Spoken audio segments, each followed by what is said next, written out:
آج کا ہمارا موضوع اسی بڑے موضوع کی ایک ذیلی عنوان ہے، قرآن مجید میں اختلاف اور مجادلہ۔ اس حوالے سے آپ صلی اللہ علیہ وسلم کی روایات ہیں اور صحابہ کی آثار ہمارے سامنے ہیں۔ میرے سامنے جو پہلا اثر ہے وہ عبداللہ بن عمر رضی اللہ تعالیٰ عنہ کا ہے۔ فرماتے ہیں کہ حجرت الی رسول اللہ صلی اللہ علیہ وسلم ذات یوم فسمع رجلین یختلفان فی آیت من کتاب اللہ تو فخرج والغضب یعرف فی وجہہ فقال انما ہلک من کان قبلکم باختلافہم فی الکتاب۔ یہ اختلاف بھی ذرا بتائیے گا کہ یہ کس نوعیت کا اختلاف تھا؟ یہ جو واقعہ بیان ہوا ہے سیدنا عبداللہ ابن عمر کا، اس سے متعلق اور بھی روایات میں تفصیل اس کی ملتی ہے، اور اس سے واضح ہوتا ہے کہ کس طرح کا اختلاف تھا جس پر آپ نے یہ تبصرہ کیا کہ تم سے پہلی امتیں کتاب اللہ میں اختلاف کی وجہ سے ہی ہلاک ہوئیں۔ اور بیان یہ ہوا ہے کہ دو آدمی ہیں اور وہ کسی ایک معاملے میں کتاب اللہ کیا کہنا چاہتی ہے اس کے متعلق اختلاف کر رہے تھے۔ یہ کہہ رہا تھا کہ کتاب اللہ یہ کہہ رہی ہے، دوسرا کہہ رہا تھا کتاب اللہ یہ کہہ رہی ہے۔ تو نبی صلی اللہ علیہ وسلم کو اس پر بہت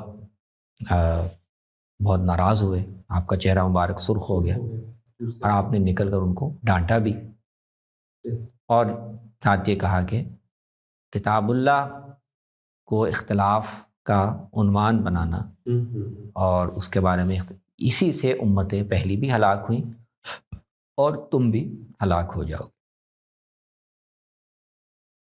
تو اب اس میں واقعے کی جو نوعیت ہے وہ زیر بحث مسئلہ دوسری روایت سے معلوم ہوتا ہے کہ وہ قدر کا مسئلہ تھا، اچھا، تقدیر کا مسئلہ۔ صحیح۔ اور اب یہ جو تقدیر کا مسئلہ ہے وہ ایک مشکل مسئلہ ہے اپنی نوعیت کے لحاظ سے۔ یہ یعنی قرآن نے جو متشابہات کی ایک بڑی کیٹیگری بتائی ہے وہ اس کے تحت آ جاتا ہے۔ یعنی انسان دنیا میں ہر چیز اللہ کی قدرت کے تحت ہے، اس سے باہر نہیں ہو سکتی، یہ تو ایک بنیادی تصور ہے۔ لیکن انسانوں کو اپنے اعمال کے لیے جواب دہ ہونا ہے، ذمہ دار ہونا ہے، اس کے لیے انسانوں کے پاس اختیار بھی ہونا چاہیے۔ بالکل صحیح۔ تو قدرت الہیہ بھی کامل اور محیط ہے، لیکن انسان کو ذمہ دار ٹھہرانے کے لیے اختیار بھی ہونا چاہیے۔ ان دونوں میں تطبیق کیسے ہو، کیسے سمجھا جائے، کیسے اس کو تصور میں لایا جائے کہ قدرت بھی اللہ کی موجود ہے، اس سے باہر کوئی چیز نہیں، لیکن اختیار انسان کا بھی ہے جس کی وجہ سے وہ جواب دہ ہے۔ یہ اصل میں متشابہات میں سے اجمالاً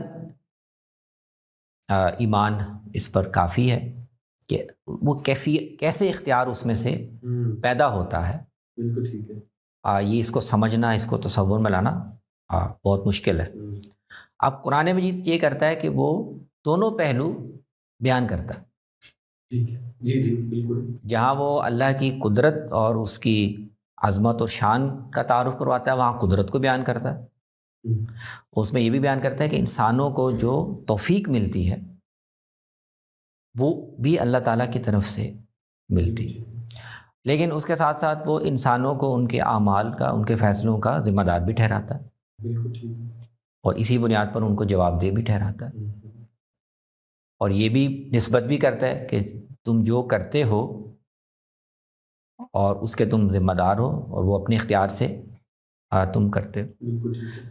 تو اللہ تعالیٰ اس مسئلے کا کوئی، جس کو ہم کہتے ہیں نا فلسفیانہ انداز کا کوئی حل یا وہ توضیح نہیں کرتے، بالکل ٹھیک ہے، دونوں پہلو بیان کر دیتے ہیں، اور ان پر ہمارا اجمالاً ایمان کافی۔ تو اب غالباً ایسے ہی ہو، یعنی تفصیل تو نہیں بیان ہوئی، لیکن قدر کا مسئلہ اگر زیر بحث تھا اور دو آدمی اختلاف کر رہے تھے اور رسول اللہ، تو وہ ظاہر نوعیت سمجھ میں آ رہی ہے۔ جی بالکل صحیح۔ تو یہ کہہ رہا ہوگا وہ آیتیں پڑھ کر جن میں اللہ کی قدرت بیان ہوئی ہے کہ نہیں، کہ تو قرآن مجید تو جبر کا کہ قدرت اللہ ہی کیا ہے، اختیار بندے کے پاس کوئی بھی نہیں، وہ جبر کا مفہوم نکال رہے ہوں گے. اور جو دوسرے ہیں وہ دوسری آیتیں پڑھ کے کہہ رہے ہیں کہ نہیں انسان کا بھی اس میں اختیار ہے، تو تقدیر ہر چیز پر حاوی نہیں.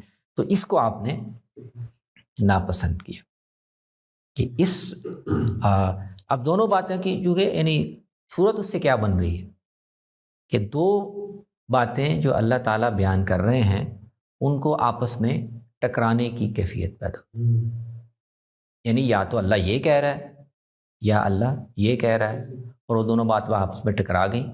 اب اس کے بعد امت ہلاک نہیں ہوگی، امت کتاب اللہ ہی کی بنیاد پر اختلاف کا شکار نہیں ہوگی، تو اور کیا نتیجہ نکل سکتا. تو آپ نے صحیح رویہ واضح کیا کہ اس طرح کی آیتوں کو آپس میں ٹکرانے کی اور ایک پوزیشن لینے کی کہ یا یہی ہے یا یہی ہے، ضرورت نہیں. دونوں باتیں درست ہیں لیکن اجمال میں ایمان کافی ہے. بالکل صحیح. گویا یہ فقہی نوعیت کا اختلاف نہیں ہو سکتا. جی بالکل، اسی یعنی میں نے اس لیے کہا کہ اس کی مثال کون سا مسئلہ زیر بحث تھا، یہ اہم ہے. قرآن کی تفسیر میں لغوی یا تفسیری نوعیت کے اختلاف میں وہ تو مذموم نہیں ہے، صحابہ میں بھی ہوا. فقہی حکم کے استنباط میں مدعا یا علت سمجھنے میں اختلاف ہوا، وہ تو کوئی مذموم نہیں ہے. تو اس طرح کا اختلاف جس کی جو جائز دائرے میں ہو اور اس میں کوئی رائے یا رجحان ظاہر کرنے کی بنیاد موجود ہو اور وہ اس دائرے سے متعلق نہ ہو جس میں غور و فکر ممنوع ہے، تو اس اختلاف کی نفی یہاں پہ نہیں کی گئی.